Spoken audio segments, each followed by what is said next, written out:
কি ট্যাবলেট? কি ট্যাবলেট খাবো বলো? চুল আমার তো পেকে যাচ্ছে মনে হচ্ছে।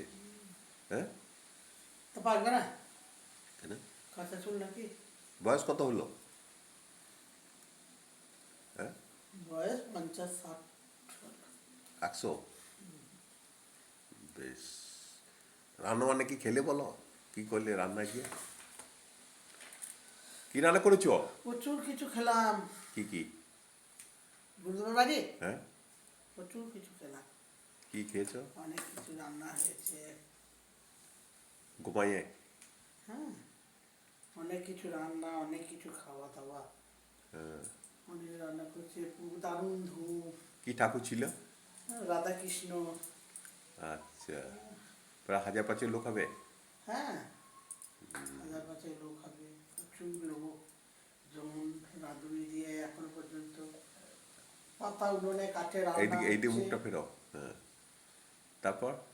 পাতা এইদিকে উনুনে এইদিকে মুখটা এইদিকে তাকা। হ্যাঁ, এইদিকে। পাতা উনুনে কাঠে রান্না হচ্ছে। হ্যাঁ। তারপরে পরিবেশন কারা করছে? পরিবেশন পরিবেশনও সব ওই লোক আছে। তারা পরিবেশন করছে? আচ্ছা, হরিনাম সংকীর্তন হচ্ছে নাকি? সব কিছু।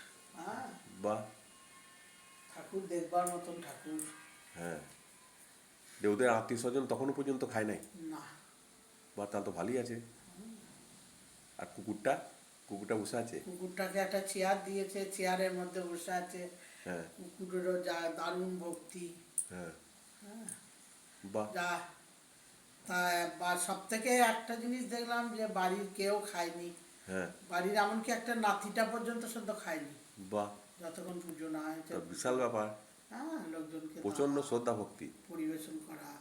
হ্যাঁ। আর তেমনি ঠাকুর পুজো আরতি দেখবার মতন পুজো আরতি, লোকজন প্রচুর।